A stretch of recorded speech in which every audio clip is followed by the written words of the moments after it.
विनायक के पिता धर्मेंद्र चौधरी भी इस वक्त हमारे साथ फोन लाइन पर बने हुए हैं। विनायक जो कि यूक्रेन में हैं, इस वक्त फंसे हुए, उनके पिता हमारे साथ हैं धर्मेंद्र चौधरी जी। धर्मेंद्र चौधरी जी, आप मुझे सुन पा रहे हैं सर? हाँ, मैं सुन रहा हूं सर आपको। बिल्कुल सर, मैं आपसे जानना चाहूंगा कि जो विनायक है उससे आपकी आखिरी बार कब बात हुई है, और फिलहाल विनायक की तरफ से क्या कुछ रिस्पॉन्स मिल रहा है वहां से?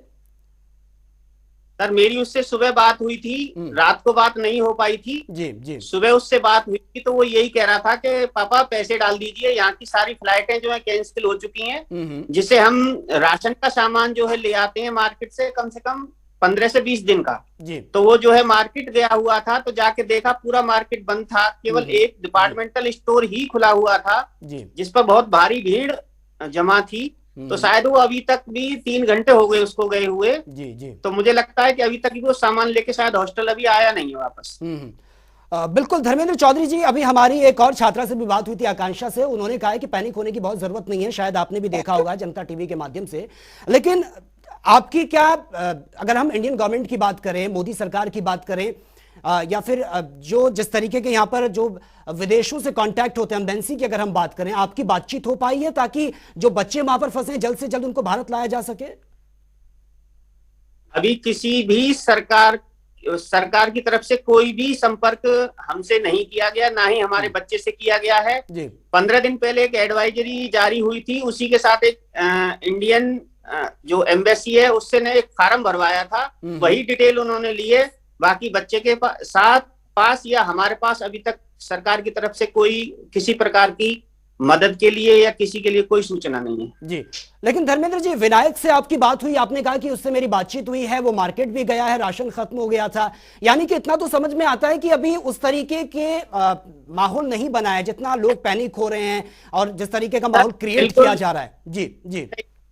लेकिन वहां विनायक जो है यूक्रेन की राजधानी कीव से 750 किलोमीटर वेस्ट साइड में लवीव शहर में रहता है, वो पोलैंड के नजदीक, इसलिए वहां अभी तक कोई ऐसी अव्यवस्था नहीं है। लेकिन मार्केट बंद हो चुके हैं, लोग गाड़ियां लेकर सड़कों पे जा रहे हैं, जाम लगा हुआ है, ये उसकी तरफ से बताया गया है। जी। धर्मेंद्र जी, आपने कहा कि वो हॉस्टल के जो हॉस्टल है वहां पर वो नहीं पहुंचा है, वो राशन के लिए निकला था। हॉस्टल के किसी बच्चे का कांटेक्ट नंबर आपके पास होगा, आपने उनसे जानने की कोशिश की होगी कि आप विनायक से कांटेक्ट हो पा रहा है? सभी बच्चे जो थे, इसके साथ के 7-8 बच्चे गए थे, वो राशन का सामान लेने के लिए गए हैं, और अच्छा। अन्य जो उसके ग्रुप के थे वो उसके साथ हैं। बाकी अन्य किसी का मेरे पास कोई कांटेक्ट नंबर नहीं है। लेकिन धर्मेंद्र जी, आपने कहा कि हमने कोशिश की है लेकिन अब तो कोई पॉजिटिव रिस्पांस आपको नहीं मिला है। लेकिन हम देख रहे हैं कि सरकारें अपनी तरफ से, राज्य सरकारें जो हैं वो एक व्हाट्सएप नंबर भी जारी कर रही हैं, कोशिशें सरकार भी कर रही है कि किसी को कोई नुकसान ना हो। सर, वो व्हाट्सएप नंबर अभी जारी किया गया है, शायद पिछले 1 घंटे में, और हम तक आपके माध्यम से ही वो व्हाट्सएप नंबर पहुंचा है, सरकार के माध्यम से हमारे पास नहीं पहुंचा जी। लेकिन जिस तरह से अगर वो वहां पर पहुंचे हैं, क्या वहां की सरकार की तरफ से या जिस यूनिवर्सिटी में है जहां पर वो काम कर रहे हैं या पढ़ाई कर रहे हैं, वहां से कोई सुविधा, कोई कांटेक्ट उनसे हो पा रहा है कि बच्चों को सुरक्षित रखा जाएगा, कोई दिक्कत नहीं होगी? बच्चे हॉस्टल में हैं, यूनिवर्सिटी के जो डीन हैं, उनके हॉस्टल के जो वार्डन हैं, वो यही कह रहे हैं कि आप लोग बाहर नहीं जाइए और हम आपको पूरी सुरक्षा देने की कोशिश कर रहे हैं। जी बिल्कुल। लेकिन ये तो बहुत अच्छी बात है ना कि उन्होंने इस चीज की रिस्पॉन्सिबिलिटी ली है कि हम पूरी सुरक्षा उनकी कर रहे हैं, तो पैनिक होने की जरूरत नहीं है। आप भी हिम्मत रखिए, हम समझ सकते हैं कि आपका बच्चा बाहर है, वो सिर्फ आपका नहीं बल्कि भारत का बच्चा है, और सब इस वक्त यही दुआ कर रहे हैं, यही प्रार्थना कर रहे हैं भगवान से कि स्थितियां सामान्य हो और जल्द से जल्द जो बच्चे बाहर गए हैं पढ़ने के लिए वो अपने देश सुरक्षित लौटे। पैनिक नहीं है, लेकिन एक बेटा हो और वो भी युद्धग्रस्त इलाके में फंसा हो, तो आप माँ बाप की स्थिति को समझ सकते हैं। बिल्कुल बिल्कुल।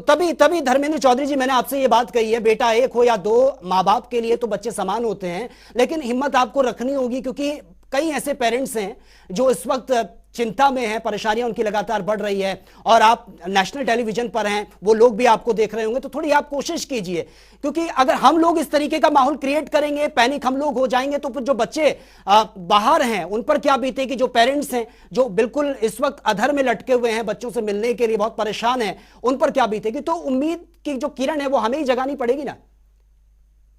उम्मीद की किरण बिल्कुल जगाए हैं। हम सोचते हैं सरकार भी हमारे साथ है और भगवान ही हमारे साथ है, सब कुछ अच्छा होगा। और मीडिया का मैं बार बार धन्यवाद करता हूं, क्योंकि मीडिया ने जितना सहयोग कल से दिया है, लगभग 4 से 5 मीडिया चैनल मेरे पास अब तक आ चुके हैं और उन लोगों को बहुत अत्यधिक चिंता है। और मैं भारत सरकार से भी अपील करता हूं, हरियाणा सरकार से भी अपील करता हूं कि लाने की कोशिश करें। हम बिल्कुल चिंताग्रस्त नहीं है, ये सरकार बहुत अच्छी है और हमारे बच्चों को सुरक्षित वापस लाएगी। बिल्कुल धर्मेंद्र चौधरी जी, बहुत अच्छा आपसे लगा है बातचीत करके और भगवान से हम भी प्रार्थना कर रहे हैं, क्योंकि आपकी तकलीफ को हम समझ सकते हैं कि आप पर इस वक्त क्या बीत रही होगी। लेकिन हिम्मत रखिए और धैर्य रखिए, जो भी होगा अच्छा होगा। चलिए, बहुत बहुत शुक्रिया फिलहाल आपका हमसे जुड़ने के लिए।